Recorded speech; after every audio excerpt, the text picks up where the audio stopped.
إن الحمد لله نحمده ونستعينه ونستغفره ونؤمن به ونتوكل عليه ونعوذ بالله من شرور أنفسنا ومن سيئات أعمالنا من يهده الله فلا مضل له ومن يضلله فلا هادي له وأشهد أن لا إله إلا الله وحده لا شريك له وأشهد أن محمدا عبده ورسوله أما بعد فإن خير الحديث كتاب الله وخير الهدي هدي محمد صلى الله عليه وسلم وشر الأمور محدثاتها وكل محدثة بدعة وكل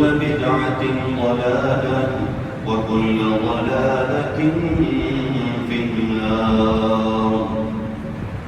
أما بعد فأعوذ بالله من الشيطان الرجيم. بسم الله الرحمن الرحيم.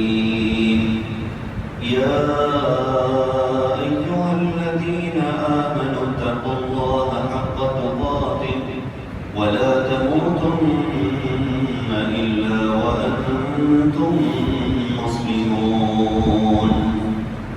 يا أيها الناس اتقوا ربكم الذي خلقكم من نفس واحدة وخلق منها زوجها وبث منهما رجالا كثيرا ونساء واتقوا الله الذي تساءلون به والأرحام إن الله كان عليكم رقيبا.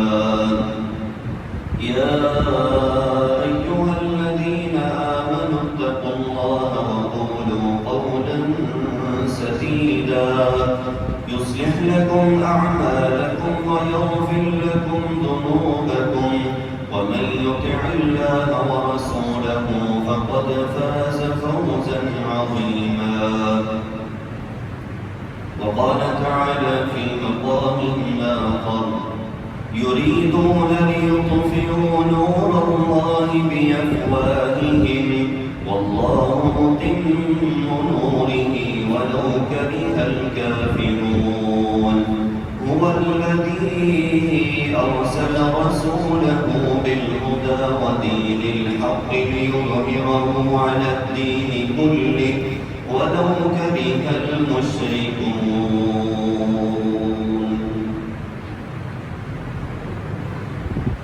ہر دور میں جنگ و جدال چلتے آئے ہیں. کفر اور اسلام کے مار کے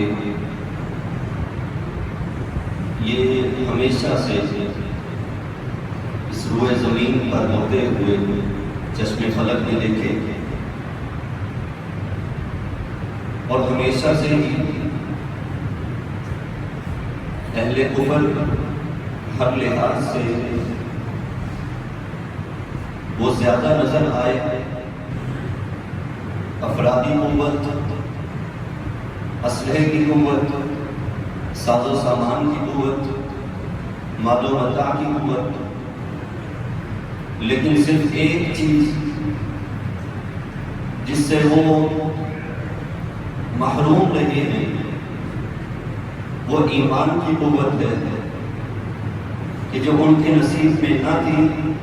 اسی وجہ سے ہر طرح کی طاقت ہونے کے باوجود بھی وہ اہل ایمان کے سامنے ٹک نہیں پاتے تھے. اور اسی طرح ہر دور میں ہی جنگ و جدال نے اپنے انداز، اپنے اطوار بدلے ہیں اور ہر دور میں ایک نیا رخ اس نے اختیار کیا. کبھی دست بدست کی لڑائی ہوا کرتی تھی، تینوں تلوار کی جنگیں ہوا کرتی تھی،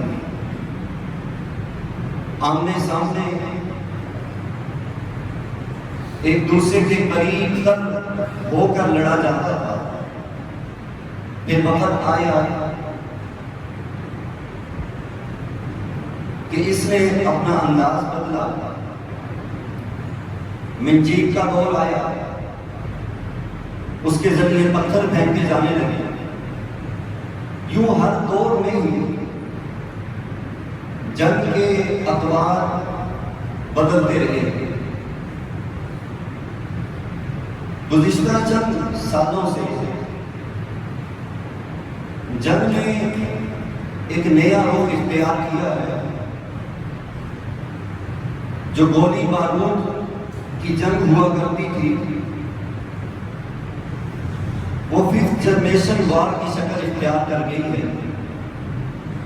وہ سوشل میڈیا کی جنگ کا روپ دھار گئی ہے، اور ہر دور میں ہی اس بات کی ضرورت رہی ہے کہ ہر کسی کو اس سے آشنا ہونا چاہیے، ہر کسی کو اس کی تربیت کا پتہ ہونا چاہیے، ہر کسی کو جنگ کے اصول و ضوابط کا کچھ نہ کچھ علم ہونا چاہیے، کیونکہ مارنے والا نہیں دیکھتا ہے کہ سامنے والا لڑنے آیا تھا یا نہیں لڑنے آیا۔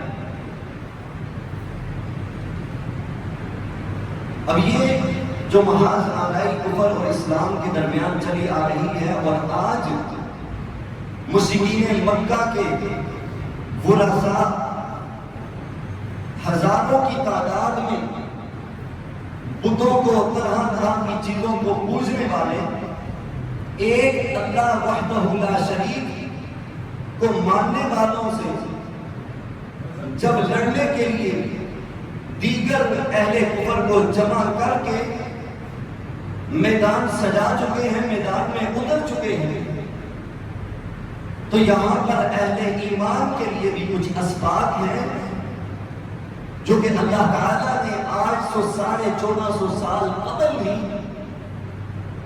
ایمان والوں کے لیے نازل کر دیا تھا، اور یہ ہر دور میں ہوتا آیا ہے کہ کبھی حالات کیسے ہوتے ہیں، کبھی حالات کس طرح کا رخ اختیار کرتے ہیں۔ انسان ہونے کے ناطے ہر کسی کا مزاج وہ الگ ہوتا ہے، طرح طرح کے خیالات آتے ہیں، طرح طرح کی باتیں جنم لیتی ہیں، لیکن ایک بات اگر ذہن میں آ جائے وہ سب کچھ ملیا میٹ کر دیتی ہے، یہاں تک کہ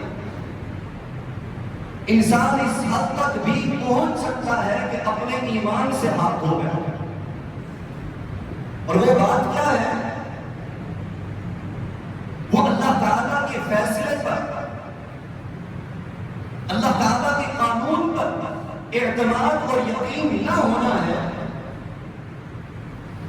وہ کفر کی طاقت اور اس کی تمام تر ٹیکنالوجی دیکھ کر، اس کی افرادی قوت دیکھ کر، ہر طرح کا سرمایہ دیکھ کر یہ خیال کر لینا کہ نہ جانے اب ہمارا کیا بنے گا۔ اللہ نے یہ قانون روز اول سے، جب سے محمد کریم صلی اللہ علیہ وسلم کو مبعوث کیا، پھر قرآن کا نزول ہوا، اللہ تعالیٰ نے یہ اہل ایمان کے لیے سبق دیا ہے۔ یریدون لیطفئوا نور اللہ بافواہہم، وہ چاہتے کیا ہے، ان کا ارادہ کیا ہے، ان کا خیال یہ ہے لیطفئوا نور اللہ بافواہہم، یہ اللہ کا دین نور ہے، اور اس نور کو وہ اپنے منہوں کی بھوکوں سے بجھا دیں گے۔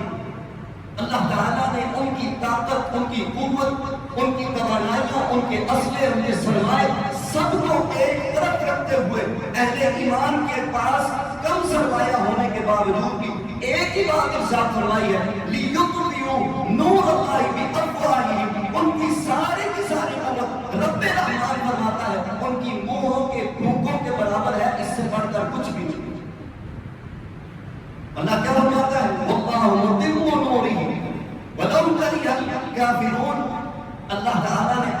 نور کو مکمل کرنا ہے، اسے روئے زمین کے ہر کونے تک پہنچانا ہے، چہ جائے کہ اہل کفر اسے پسند کرتے ہیں یا نہیں۔ نبی کریم علیہ السلام کی حدیث مبارکہ فرمایا الاسلام یعدو ولا یعدى علیہ، اسلام غالب ہونے کے لیے آیا ہے، اسلام دبنے کے لیے نہیں آیا۔ اسلام کو کوئی دبانے کے لیے پیدا ہی نہیں ہوا، یہ ایمان ہے، یہ یقین کامل ہے کہ اللہ کے دین میں غالب آنا ہے، اترائی چڑھائی کے سارے معاملات یہ نشیب و فراز آتے رہتے ہیں، یہ گھبرانے والی باتیں نہیں ہوا۔ اور آگے اللہ تعالیٰ کیا فرماتا ہے، هو الذی ارسل رسولہ بالہدی ودین الحق لیظہرہ علی الدین کلہ، اس نے نبی کو مبعوث اس لیے کیا ہے کہ اپنے دین کو، اپنے حق دین کو دوسرے باطل ادیان پر ظاہر کر دے، غالب کر دے۔ اللہ کا تو یہ ارادہ ہے، اللہ یہ چاہتا ہے لیظہرہ علی الدین کلہ ولو کرہ المشرکون، سارے مشرک مل کر اسے ناپسند کریں، اسے مٹانا چاہے، اللہ فرماتا ہے ایسا نہیں ہو سکتا۔ اللہ نے نبی بھیجے اسی لیے ہے کہ وہ سارے ادیان پر، باطل ادیان پر اس دین کو غالب کرے۔ اللہ تعالیٰ قرآن کی اسی صورت میں سورۃ الصف کی یہ آیت نمبر 8، 9 اور اس سے آگے آیت نمبر 13 میں فرماتا ہے وَأُخْرَى تُحِبُّونَهَا نَصْرٌ مِّنَ اللَّهِ وَفَتْحٌ قَرِيبٌ، اللہ کی نصرت، اللہ کی مدد وہ انتہائی قریب ہے۔ نصر من اللہ وفتح قریب، اس کی طرف سے فتح و قریب ہے، تمہارا ایمان یقین پختہ ہونا چاہیے۔ وَبَشِّرِ الْمُؤْمِنِينَ، اللہ نے آگے جو بات ارشاد فرمائی ہے وہ ایمان والوں کے لیے، وَبَشِّرِ الْمُؤْمِنِينَ، ایمان والوں کے لیے خوشخبری ہے کہ اللہ تعالیٰ انہیں غلبہ دے گا، انہیں فتح دے گا، منافقین کو نہیں دے گا، مایوسیاں پھیلانے والوں کو نہیں دے گا، ڈرانے دھمکانے والوں کو نہیں دے گا۔ اسی طرح سے اللہ تعالیٰ نے اہل ایمان کے لیے سورۃ التوبہ کی آیت نمبر 111 میں فرمایا ان اللہ اشتری من المؤمنین انفسهم واموالهم بان لهم الجنہ، یہ ایمان کے زور پر لڑتے ہیں جو اللہ کی طرف سے دی ہوئی ایمانی قوت ہے، یہ اس بات کو ذہن میں رکھ کے لڑتے ہیں ہم نے سودا کیا ہے، ہم نے تجارت کی ہے، ربے کی دریا کے ساتھ کی ہے، ہم نے دنیا کی طاقتوں کے ساتھ نہیں کی۔ ان اللہ اشتری من المؤمنین انفسهم واموالهم بان لهم الجنہ، ہم نے اپنے رب کے ساتھ جنت کے بدلے میں سودا کیا۔ جو رب کے ساتھ تجارت کرنے والے ہوتے ہیں وہ گھبرایا نہیں کرتے، وہ ڈرا نہیں کرتے، وہ سرمایہ نہیں دیکھا کرتے۔ یہ اہل ایمان کا سیوا ہے، گھبراتے نہیں ہیں، وہ موقع کی طاقت میں ہوتے ہیں، وہ موقع دیکھا کرتے ہیں۔ نبی کریم علیہ السلام مدینہ میں موجود ہیں، سید بخاری کی روایت ہے، حدیث نمبر 4110، سلیمان بن سعد بیان کرتے ہیں 10 سے زیادہ قبائل مدینہ پر چڑھائی کے لیے تیار ہوئے، جمع ہو کر آئے تھے کہ آج ان کو سمے ہستی سے مٹا کے رکھنا، کسی کا نام و نشان نہیں چھوڑنا ہے۔ نبی کریم علیہ السلام نے جب ان کے لیے خندق کھودی تھی، جب وہ پسپا ہو کر واپس پلٹے تھے، رسول اللہ صلی اللہ علیہ وسلم کے الفاظ کیا تھے، الآن نغزوہم، اس کے بعد اب ہم حملہ کیا کریں گے، ہم چڑھائی کیا کریں گے، اب انہیں موقع نہیں ملے گا دوبارہ چڑھائی کریں گے، اب انہیں موقع نہیں ملے گا دوبارہ حملہ پر ہونے کے، یہ ہونا تھا ہو گیا، الآن نغزو علیہم، ہم ان پر چڑھائی کریں گے۔ پھر ہوا تھا، اس کے بعد دیکھ لیں 9 سے 10 سال گزرے تھے، نبی کریم صلی اللہ علیہ وسلم مکہ سے جب آئے تھے، چند سالوں کے اندر ہی اللہ کے رسول علیہ السلام نے ایسی تدابیر کی تھی کہ فاتحانہ طور پر مکہ کے اندر داخل ہو گئے۔ یہ اسلام کی تربیت ہے کہ ہم نے شور شرابہ نہیں کرنا، ہم نے تربیت حاصل کرنی ہے۔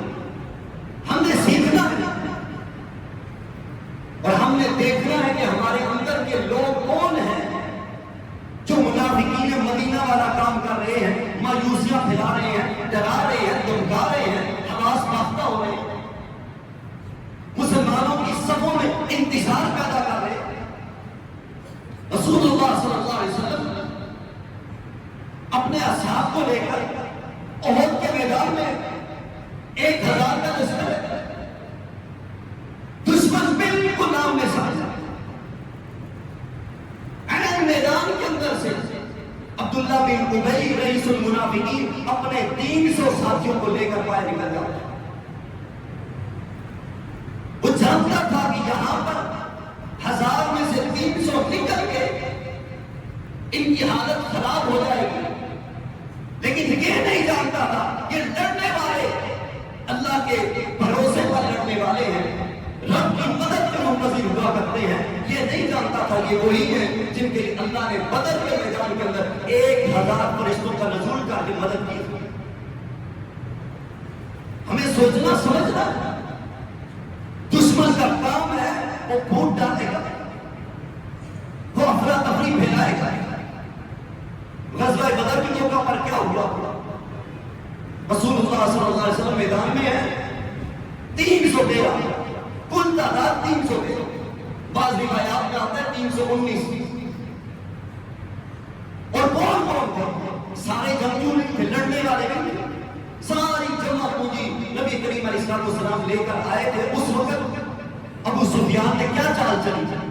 دشمن چالیں چلتا ہے، دشمن تدبیر کرتا ہے، اور اگر اس کی تدبیر کام آ جائے تو پھر پسپائی کے علاوہ کوئی راستہ نہیں ہوا کرتا۔ اس نے پیغام بھیجا کس کی طرف؟ انصار مدینہ کی طرف، انصار کی طرف پیغام بھیجا، دیکھو یہ مہاجر ہیں، مکہ سے ہجرت کر کے تمہارے پاس آئے ہیں، وہاں پر انہوں نے پناہ لی ہے، ہمارے چچیرے ہیں، ہمارا ان کا معاملہ ہے، تم بیچ میں سے ہٹ جاؤ، ہماری تمہارے ساتھ کوئی لڑائی نہیں ہے۔ ابو سفیان اس وقت مسلمان نہیں ہوئے، چال چلی تھی، تدبیر اختیار کی، اور کون سے انصاریوں کو کہہ رہا تھا؟ ابو سفیان نے کی انصاریوں کو کہا۔ وہیں پر بدر کے میدان میں نبی کریم علیہ السلام نے سوال کیا، مشورہ کیا، جانچنا چاہا، دیکھنا چاہا کون ساتھ دیتا ہے، کون چھوڑ کے بھاگنے والا ہے۔ اللہ کے رسول علیہ السلام نے سوال کیا، عبداللہ بن مسعود کھڑے ہوئے، مہاجر تھے، نبی کریم علیہ السلام نے بات سنی، فرمایا بیٹھ جاؤ۔ دوسرے صحابی کھڑے ہوئے، تیسرے صحابی کھڑے ہوئے، تینوں مہاجر۔ اللہ کے رسول علیہ السلام نے پھر سوال کیا، دیکھنا چاہا میرے ساتھ کھڑے ہونے والے کتنے ہیں؟ حضرت سعد رضی اللہ عنہ کہتے ہو انصاریوں دیکھتے نہیں ہو؟ نبی کریم علیہ السلام کا اشارہ مہاجرین کی طرف نہیں ہے، اللہ کے رسول تمہاری طرف اشارہ کر رہے ہیں۔ فوراً سے کھڑے ہو کے اپنے قبیلے کے سردار ہیں، کہتے ہیں اللہ کے رسول کیا سوال کرتے ہیں، کیا جاننا چاہتے ہیں؟ سنیے ساتھ کی زبان سے، ترجمانی کرنا اپنے قبیلے کی۔ اگر آپ حکم دیں گے ہم گھوڑے لے کر دریا میں اتار دیں گے، حکم دیں گے دنیا کے آخری کونے تک چلے جائیں گے، آپ کا ساتھ نہیں چھوڑیں گے۔ دشمن چال چلتا ہے، تدبیر کرتا ہے، ہم اس کا شکار ہو جاتے ہیں۔ دشمن چھوٹی افواہیں پھیلاتا ہے۔ یہی ہوا تھا غزوہ احد میں، یہی تو ہمارا مسئلہ ہے، یہی تو رونا ہے۔ ہمیں سیرت مصطفیٰ صلی اللہ علیہ وسلم کا پتہ نہیں۔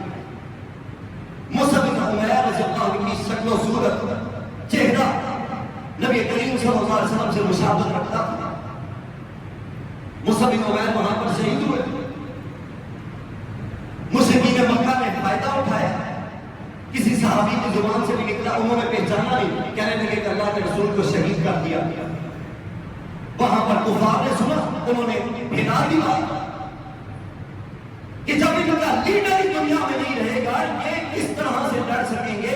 ان کے ذہنوں اور وہموں گمان میں بھی نہیں تھا، یہ اپنے لیڈر کے بلبوتے پر نہیں لڑا کرتے ہیں، یہ عرش بری کے امداد کے ساتھ لڑا کرتے ہیں۔ صلح حدیبیہ کے بعد کیا سمجھ ملا؟ اللہ کے رسول علیہ السلام کے ساتھ کیا ہوا تھا؟ جو بھی بھاگ کے آئے گا، مسلمان جو قیدی ہے مدینہ میں آئے گا، مسلمانوں پہ لازم ہے واپس کرے، لیکن یہاں سے جو قیدی بھاگ کے جائے گا وہ واپس نہیں کیا جائے گا۔ حضرت عمر نے اختلاف کیا تھا، نبی کریم علیہ السلام نے فرمایا عمر صبر کرو۔ ایک صحابی تھے ابو بصیر رضی اللہ عنہ، بھاگ کے آئے، پیچھے پیچھے مشرکین مکہ کے لوگ آ گئے، یہ بھاگ کے آئے، واپس کرے۔ اللہ کے رسول علیہ السلام نے واپس کرے۔ ابو بصیر رضی اللہ عنہ کہتے ہیں اللہ کے رسول مجھے نہ واپس کیجیے۔ نبی علیہ السلام نے فرمایا محمد کریم علیہ السلام کو اللہ نے جو عہد کرنے کا حکم دیا ہے میں اس عہد کو توڑ نہیں سکتا، واپس کر دیا۔ ابو بصیر بڑے سیانے تھے، دوبارہ بھاگ گیا، دوبارہ بھاگ گیا، مدینہ نہیں گیا، مدینہ کے ایک طرف اس راستے پر بیٹھے کہ جس راستے سے مشرکین مکہ کا قافلہ گزرا کرتا تھا تجارتی قافلہ، جنگجو تھے، حملہ کرنا شروع کر دیا، جب لوگ مارے وہاں سے کوئی مسلمان بھاگ گیا تھا، اسے پتا چل گیا تھا ابو بصیر نے وہاں پہ ڈیرا ڈالا ہوا ہے، مشرکین مکہ آئے، آگے کہنے لگے ابو بصیر یہ کام کر رہا ہے، آپ نے تو کہا تھا واپس کروں گا، واپس کیوں نہیں کرے؟ نبی علیہ السلام نے فرمایا ابو بصیر میرے پاس نہیں آیا، میرے پاس آتا میں واپس کرنے کا ذمہ دار تھا، میں واپس کرتا، جاؤ جہاں پر ابو بصیر بیٹھا ہوئے جا کے گرفتار کر لو۔ ابو بصیر نے اچھے خاصے لوگ اکٹھے کر لیے کہ جو قیدی تھے بھاگ جاتے وہاں پر اکٹھے ہو جاتے، دشمن کی چال کے مقابلے میں چال چلی کی تدبیر اختیار ہے۔ جب لوگ لڑنے شروع ہوئے ابو بصیر قافلہ روکتے، قافلہ لوٹتے، کچھ بیچ میں سے مارے جاتے کچھ بھاگ جاتے، آئے پیغام لے کر نبی کریم علیہ السلام کے پاس، کہنے لگے ابو بصیر کو واپس بلا لیجیے، ہم اس عہد کو ختم کرتے ہیں جو ہمارے آپ کے درمیان ہوا تھا، اب جو قیدی بھی مکہ سے بھاگ کے آئے گا ہم واپس لینے کے لیے نہیں آئیں گے۔ بات ہوئی نا بدلے کی، ہم دشمن کے خلاف چال چلنے کے بجائے دشمن کی چال کے شکار ہو جائیں گے۔ جنگ راست بدلا کرتی ہے۔ غزوہ خندق نے، غزوہ احزاب جس کو کہتے ہیں، کیا سبق دیا؟ خندق کیوں کھودی گئی تھی؟ انداز بدلا گیا۔ نبی کریم علیہ السلام تشریف فرما ہے، اب دشمن کی طرف سے 10 سے زائد قبائل جمع ہو کر آئے تھے مدینہ پر حملہ کرنا، اور مدینہ کے ایک طرف منافقین بھی تھے جس طرح ہمارے بیچ موجود۔ نبی کریم علیہ السلام نے حضرت حذیفہ بن یمان کو بلایا۔ حذیفہ بن یمان خود اپنی رکاوٹیں بیان کرتے ہیں، فرماتے ہیں کہ میں سردی اتنی زیادہ تھی، میں اپنا سر اپنے گھٹنوں کے درمیان رکھ کے یوں اپنے بازو گھٹنوں کے ارد گرد لپیٹ کر میں بیٹھا ہوا تھا، سردی سے کانپ رہا تھا۔ نبی کریم علیہ السلام نے بلایا، میں گیا، کہنے لگے اللہ کے رسول علیہ السلام میں حذیفہ جاؤ دشمن کی صفوں میں شامل ہو جاؤ، پتہ کر کے آؤ ارادہ کیا ہے ان کا۔ حضرت حذیفہ کہتے ہیں پہلے سردی لگ رہی تھی، نبی کریم علیہ السلام کا حکم آیا، میں دشمن کی صفوں میں گھسا، بیٹھا ہوا تھا، ابو سفیان کھڑا ہوا، کیونکہ تیز آندیاں چلی تھی، ان کے خیمے اکڑ گئے تھے۔ حذیفہ بن یمان کہتے ہیں ابو سفیان نے کہا رات کی تاریکی ہے، اپنے ساتھ والے کو دیکھ لو، ایک دشمن کا محمد کریم علیہ السلام کے اصحاب میں سے کوئی بندہ تو نہیں بیٹھا ہوا، چیک کر لو، میں تمہارے ساتھ خفیہ بات کرنا چاہتا ہوں۔ حذیفہ بن یمان کہتے ہیں یہ ہونا چاہیے مسلمان کا ذہن، ایسا ذہن ہونا چاہیے۔ حذیفہ بن یمان کہتے ہیں میں نے فوراً سے ساتھ والے کو پکڑا، جھنجھوڑا، کون ہے تم، کہاں سے آئے؟ کہتا ہوں بندہ میں مکہ سے آیا ہوں، میں سفیان کا ابو سفیان کے ساتھ ہوں، مجھے کیوں پکڑتا ہے؟ حذیفہ بن یمان کہتے ہیں اس سے پہلے وہ مجھ سے سوال کرتا، میں نے اس پر سوال ڈال دیا، روک ڈال کے مجھ سے پوچھنے کا اسے موقع نہیں دیا۔ ابو سفیان کہتا ہے دیکھو ہمارے خیمے اکھڑ گئے ہیں، بارش رکتی نہیں ہے، آندھی رکنے کا نام نہیں لیتی ہے، میرا ارادہ یہ ہے اپنے سارے ساز و سامان کو اٹھاؤ اور واپس مکہ چلا جاؤ۔ حذیفہ بن یمان کہتے ہیں اگلے لمحے میں واپس نبی کریم علیہ السلام کی خدمت اقدس میں حاضر ہوا، اللہ کے رسول اللہ کی طرف سے جو خوشخبریاں آ رہی تھی وہاں سے بھی یہی بات آ رہی ہے، ابو سفیان اپنے سارے لشکر کو لے کر واپس جانے والا ہے۔ یہ ہونا چاہیے مومن کا ذہن۔ صلاح الدین ایوبی کے دور میں ایک خطیب تھا، بڑے لوگوں کو آواز کرتا اور کیا کہتا تھا، کوئی جہاد نہیں، کوئی لڑنا نہیں ہے، یہ آپس کی لڑائیاں ہیں، یہ ملکی سطح کی لڑائیاں ہیں، یہ اس طرح کی لڑائیاں ہیں، یہ ایسی لڑائیاں ہیں، طرح طرح کی بات۔ صلاح الدین ایوبی کو پتا چلا، سوچنے لگ گیا مسلمان ہے، خطیب ہے، امام ہے، ایسی باتیں کرتا، اپنا حلیہ وغیرہ وہاں پر پہنچ گیا۔ جب سارے لوگ نکل چکے تھے امام کے پاس ہو کر بیٹھتا ہے، صلاح الدین ایوبی نے پوچھا ہاں بھائی تمہارا کیا موقف ہے؟ کہتا میرا یہی موقف ہے۔ سلطان نے اس کا ہاتھ پکڑا، اپنا خنجر نکالا، اس کی اس انگلی پر جو چھوٹی انگلی ہے اس پر رکھا اور کہنے لگا اپنی زبان سے سچ اگل دے ورنہ تیری یہ انگلی کاٹ دوں۔ کہتا نہیں، کیا سچ اگلوں؟ سلطان صلاح الدین ایوبی نے کہا میں پورے وصول کے ساتھ کہتا ہوں تو مسلمان نہیں ہے، تو جاسوس ہے، کفار کی طرف سے نامزد کیا گیا۔ کہتا نہیں کلمہ کو مجھے سب کچھ آتا ہے، میں یہاں پر امام خطیب کیوں؟ صلاحالدین ایوبی نے اس کی انگلی کاٹی، انگلی کٹنے کی دیر تھی، چیخ کر کہتا ہے مجھے صلیبیوں نے یہاں پر پوری تربیت کے ساتھ بھیجا ہے، پورا دین اسلام سکھا کے بھیجا ہے۔ ہمارے اندر موجود ہوتے ہیں، ہمیں سمجھ نہیں آتی، ہم دشمن کی چالوں میں آ جاتے ہیں، دشمن چال کر رہا ہوتا ہے۔ اور یاد رکھیے گا یہ وقت ہے، غزوہ ہند کا آغاز ہے، اس پر دلائل رسول اللہ صلی اللہ علیہ وسلم کی حدیث موجود ہے، آخری ادوار سے ہم گزر رہے ہیں، یہ موقع ہے میرے آپ کے پاس۔ سنن نسائی کی روایت، نبی کریم علیہ السلام نے فرمایا حدیث نمبر 3177، فرمایا عصابتانی من امتی، میری امت کی دو جماعتیں ہیں اللہ تعالیٰ نے ان پر جہنم کی آگ کو حرام کر دیا۔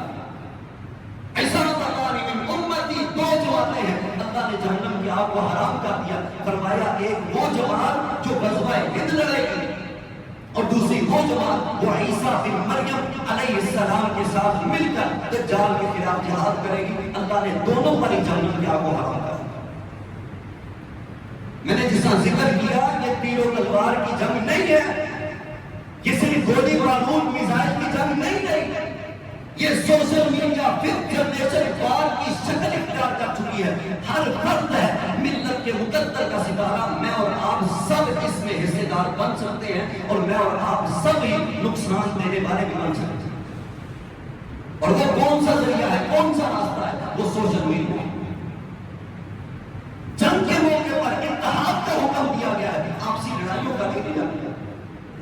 جنگ کے موقع پر ایک دوسرے کے ساتھ مل کر ایمانی قوت کے ساتھ کفار کے خلاف لڑنے کے لیے کہا گیا ہے، آپسی اختلافات کا نہیں کہا گیا۔ یہاں پر آپسی اختلافات ایک طرف رکھے جاتے ہیں، جماعتیں نہیں دیکھی جاتی، راستہ دیکھا جاتا ہے۔ ہمیں تو یقین نہیں، ہم روکتے پھر رہے ہیں، پتہ نہیں کیا ہو جائے گا، نہ جانے کیا ہو جائے گا۔ یہ بات اپنے ذہنوں میں بٹھا دیجیے۔ جو بندہ مایوس ہو جاتا ہے، جو بندہ کہتا ہے پتہ نہیں کیا ہو جائے گا، ہمارے پاس کچھ ہے کوئی نہیں ہے، ہم کریں گے کیا؟ ان کے ڈراؤن گھستے آ رہے ہیں، انہیں اللہ تعالیٰ کے لشکروں پر یقین نہیں ہے۔ اگر سیکھنا ہے تو وہاں سے سیکھیے۔ اللہ قرآن میں کیا فرماتا ہے؟ اللہ فرماتا ہے ثانی اثنین اذ ہما فی الغار اذ یقول لصاحبہ لا تحزن ان اللہ معنا۔ وہ دو دن غار کے اندر ابو بکر صدیق رضی اللہ عنہ فرماتے ہیں میں نے نبی کریم علیہ السلام سے عرض کی تھی اللہ کے رسول اگر انہوں نے اپنے پاؤں کی طرف دیکھ لیا، ہمیں دیکھ لیں گے، ہم انہیں نظر آ جائیں گے۔ سرور کونین علیہ السلام نے فرمایا تھا ابو بکر تیرا کیا خیال ہے ان دو لوگوں کے بارے میں جن کے ساتھ تیسرا ان کا رب ہے؟ ہمیں یقین ہی نہیں ہے۔ اللہ تعالیٰ کیا فرماتا ہے؟ اللہ فرماتا ہے یہاں پر وَأَيَّدَهُ بِجُنُودٍ لَمْ تَرَوْهَا، اللہ نے اس شخص کی وَأَيَّدَهُ نبی کریم علیہ السلام کی مدد کو اللہ پہلے دن سے کر رہا تھا، ساتھی بنے تھے سب سے پہلے ابو بکر صدیق۔ اللہ فرماتا ہے وَأَيَّدَهُ بِجُنُودٍ لَمْ تَرَوْهَا، ایسے لشکروں کے ساتھ اللہ نے مدد کی تھی جنہیں تم دیکھ نہیں سکتے۔ دوسرے مقام پر اللہ کیا فرماتا ہے؟ سورۃ الفتح کی آیت نمبر 4 میں وَلِلَّهِ جُنُودُ السَّمَاوَاتِ وَالْأَرْضِ، زمین و آسمان کے تمام لشکر اللہ کے لیے ہیں، اللہ کے ہیں، اللہ کے حکم پر چلنے والے۔ ایمان والے بنو، مضبوط بنو، یقین کامل اختیار کرو۔ اور تیسرے مقام پر سورۃ المدثر میں اللہ کیا فرماتا ہے وَمَا يَعْلَمُ جُنُودَ رَبِّكَ إِلَّا هُوَ، اللہ کے سوا اس کے لشکروں کو کوئی نہیں جانتا ہے، کوئی بھی نہیں اس کا علم رکھتا ہے۔ ہماری نظر میں کوئی لشکر نہیں ہے، نہیں اگر سمجھ آتی ہے غزوہ بدر پڑھ لیجیے وہ۔ صحابی کہتے ہیں میرے ہاتھ میں ایک کھجور کی ٹہنی اٹھائی ہوئی تھی، ایک کھجور کی ٹہنی، کھجور کے درخت کے ساتھ سے دیکھ لیجیے کتنی مضبوط ٹہنی ہوتی ہے۔ کھجور کا تنا مضبوط ہوتا ہے، اس کے ٹہنیاں مضبوط نہیں ہوا کرتی۔ فرماتے ہیں میں نے ہاتھ اٹھایا، اللہ کے رسول علیہ السلام کے پاس آیا، آ کے عرض کیا اللہ کے نبی میں نے اپنے ہاتھ میں اس چھڑی کو اٹھایا تھا، میں نے اس کافر پر وار کیا، اللہ کے نبی میرے ہاتھ کی یہ چھڑی اس تک پہنچی نہیں تھی، آنکھوں سے اس کی گردن کو کٹتے ہوئے دیکھا. ماجرا کیا ہے؟ نبی کریم علیہ السلام نے فرمایا میرے صحابی یہ ماجرا یہ ہے رب کبریا نے آسمانوں سے 1000 فرشتوں کا نزول کیا ہے. ہمارا ایمان یقین پختہ تھا. اللہ نے سب دستہ فرشتوں کا نزول کیا ایک کے پیچھے دوسرا. حضرت سعد بیان کرتے ہیں 9 تلواریں میرے ہاتھ سے ٹوٹی. 9 تلواریں میرے ہاتھ سے ٹوٹی. کتنی لذت ہے. اور حضرت سعد کون تھے؟ سامنے کھڑے اللہ کے رسول علیہ السلام کے سامنے سے دشمن کے تیر آ رہے ہیں. حضرت سعد نے اپنے ہاتھوں پر تیر روکے تھے اور اللہ کے رسول علیہ السلام کمان میں سے تیر نکال کے پکڑاتے تھے سعد کے ہاتھ میں. سعد یہ تو تیر چلائے دشمنوں پر. حضرت سعد کہتے ہیں جب میں تیر چلاتا اللہ کے رسول پیچھے سے میرے کندھے سے سر اوپر اٹھا کر دیکھتے تھے تیر کہاں پر جا کر گرا ہے. نبی کریم علیہ السلام کے فرمایا کرتے تھے اس وقت حضرت سعد کو کیا کہا تھا؟ ہم کیا کہتے ہیں؟ صحابہ کیا کہا کرتے ہیں؟ فدا کا ابی و امی یا رسول اللہ صلی اللہ علیہ وسلم. اللہ کے رسول آپ پر میرے ماں باپ قربان. نبی کریم علیہ السلام فرماتے تھے سعد تیر چلا مجھ پر محمد کے ماں باپ قربان. ایمان کو پختہ ہونا چاہیے. یقین مستحکم ہونا چاہیے. ایمان والا ہو بخار کی طاقت لے کر ڈر جائے گا. کاش ہم نے سیرت مصطفیٰ صلی اللہ علیہ وسلم پڑھا. اللہ کے رسول علیہ السلام وہاں پر موجود ہے. حضرت سعد کے پاس سے ایک گھوڑ سوار گزرا. گھوڑ سوار گزرا گھوڑے کے پاؤں سے گرد و غبار اڑ رہی ہے. اس نے پاس آ کر نبی کریم علیہ السلام کو سلام کہا اور عرض کی اللہ کے رسول قدم بڑھائیے. اللہ تعالیٰ نے اپنی طرف سے مدد نازل کر دی. یہ کہہ کر آگے گزر گئے. اللہ کے رسول پوچھتے ہیں سعد جانتے ہو کون تھا؟ اللہ کے رسول میں نہیں جانتا. فرمایا سعد یہ جبریل امین تھے. اللہ کے حکم سے 1000 فرشتوں کا لشکر لے کر نازل ہوئے. کاش کہ ہمیں یہ باتیں سمجھ آئیں. اگر آج باتیں سمجھ آئی ہیں تو آج سے شروع کیجئے. الرحیق المختوم پڑھیے. سب سے چھوٹی کتاب ہے سیرت رسول صلی اللہ علیہ وسلم اور دیگر سیرت کی کتابیں پڑھیے. نبی کریم علیہ السلام کی سیرت پڑھیے. ایمان ایسا ہونا چاہیے. آخری بات ہے سراقہ رضی اللہ عنہ. اللہ کے رسول ہجرت کر کے مدینہ آ رہے ہیں. سراقہ پیچھا کرتے ہوئے آئے. راستہ پتہ تھا, راستے جانتے تھے. نبی کریم علیہ السلام نے دیکھا تو اللہ کے حکم سے سراقہ کے گھوڑے کے اگلے پاؤں زمین میں اتر کہنے لگے اب نہیں پیچھا کروں گا, دعا کیجیے میں نکل جاؤں. آپ نے دعا کی, پاؤں نکل گئے گھوڑے. پھر پیچھا کیا, پھر دلسا گئے, تیسری دفعہ دلسا ہے. نبی کریم علیہ السلام سے وعدہ کر کے قریب آتے ہیں. نبی علیہ السلام نے فرمایا تمہارے ذمہ یہ ہے, مسلمان بھی ہو گئے, تمہارے ذمہ یہ ہے پیچھے آنے والوں کا راستہ روکو. انہیں بتانا نہیں اس طرف کیا. اور نبی علیہ السلام نے فرمایا سراقہ تیرا کیا اس وقت حال ہوگا, کیا کیفیت ہوگی جب کیسر و کسریٰ کے کنگن تیرے ہاتھوں میں پہنائے. حضرت سراقہ بیمار ہوئے. صحابہ پریشان تھے, کہنے لگے سراقہ بچتا نہیں ہے. حضرت سراقہ کہتے ہیں سراقہ کو کچھ نہیں ہوگا. سراقہ کا ایمان اتنا مضبوط ہے محمد کریم صلی اللہ علیہ وسلم کی زبان سے نکلا تھا سراقہ تجھے اس وقت تک موت نہیں آئے گی جب تک تو کیسر و کسریٰ کے کنگن نہیں پہن لیتا. ابھی تک تو میں نے پہنے ہی کوئی. جانچیے خود کو, اتنا ایمان ہمارا مضبوط ہے. اللہ ہم سب کو توفیق عطا فرمائے. قال ما عند اللہ وعلم بالصواب. احباب سے گزارش ہے مسجد کے ساتھ بھرپور تعاون فرمائے. اللہ تعالیٰ آپ کا دیا ہوا مال اپنی بارگاہ میں قبول و منظور فرمائے. اللہ تعالیٰ آپ کے مال میں برکتیں فرمائے. اللہ تعالیٰ آپ کے اموال میں, آپ کی اولادوں میں اپنی رحمتوں کا نزول فرمائے. قال ما عند اللہ وعلم بالصواب.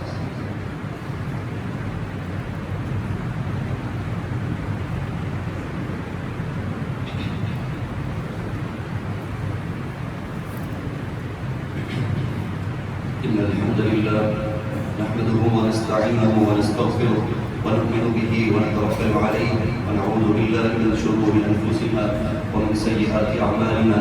من يهده الله فلا مضل له ومن يضلل فلا هادي له. وأشهد أن لا إله إلا الله وحده لا شريك له وأشهد أن محمدا عبده ورسوله. أما بعد, بیماروں کے لیے دعا کریں. اللہ تعالیٰ تمام بیماروں کو شفاء کاملہ عاجلہ عطا فرمائے. اللہ ہم سب کے گناہوں کو معاف فرما, ہم سب کی خطاؤں کو معاف فرما. اللہ ہم سب کی لغزشوں کو معاف فرما, اعمال صالحہ کرنے کی توفیق عطا فرما. اللہ جن لوگوں نے دعا کے لیے کہا ہے. محسوس ہمارے قاری عتیق صاحب ہیں، ان کی بیٹی کافی زیادہ بیمار ہے، سیریس حالت میں ہے. اللہ ان کی بیٹی کو شفا کاملہ عاجلہ عطا فرمائے. اللہ تعالیٰ ہم سب پر اپنی رحمتوں کا نزول فرمائے. اللہ اہل اسلام کی، اہل ایمان کی مدد فرما. اللہ کفر کو پسپا فرما. اللہ اہل کفر کو پسپا فرما. اللہ ملک پاکستان کی حفاظت فرما. ملک پاکستان کی سرحدوں کی حفاظت فرما. اللہ اس کے جتنے بھی لڑنے والے، جتنی افواج جو ہیں، اللہ ان کی مدد فرما. اللہ ہم سب کو اس غزوہ میں شمولیت اختیار کرنے کی توفیق عطا فرما. اللہ ہم سب کو اپنا اپنا حصہ ڈالنے کی توفیق عطا فرما. اللہ دشمن کو نیست و نابود فرما. اللہ ہم سب کی دعاؤں کو قبول فرما. اللہ ہمارے بیماروں کو شفا عطا فرما. اللہ اپنی طرف سے رحمتوں کا نزول فرما. اللہ جس طرح نے اپنے نبی کی بدر و حنین میں مدد فرمائی ہے، اللہ آج ہمیں بھی ضرورت ہے اپنی طرف سے فرشتوں کا نزول فرما. ہماری مدد فرما، ہماری مدد فرما. اللہ تیرے سوا نہ کوئی مدد کرنے والا ہے، نہ تیرے سوا کسی سے مدد مانگنے والے ہیں. اللہ اپنی طرف سے فرشتوں کے لشکروں کا نزول فرما، فرشتوں کے لشکروں کا نزول فرما. اللہ جتنے لوگ بھی، جتنے بھی مجاہدین اور جتنے بھی افواج کے اس میدان میں لڑ رہی ہیں، اللہ ان کی مدد فرما. اللہ ان کی جانوں کی حفاظت فرما، ان کے اہل خانوں کی حفاظت فرما. اللہ وہ سرحدوں پر حفاظت کر رہے ہیں، تیرے حکم سے کر رہے ہیں، کیونکہ سرحدوں پر حفاظت کرنے والوں پر اللہ تو نے جہنم کی آگ کو حرام کیا ہے. اللہ ان لوگوں کی حفاظت فرما، ملک پاکستان کی حفاظت فرما. اللہ وہ ہمارے خلاف تدابیر کر رہے ہیں، اللہ تو ان کے خلاف تدابیر فرما. اللہ تو ان کے خلاف تدابیر فرما، ہماری مدد فرما. سبحان ربک رب العزت عما یصفون وسلام علی المرسلین والحمد للہ رب العالمین.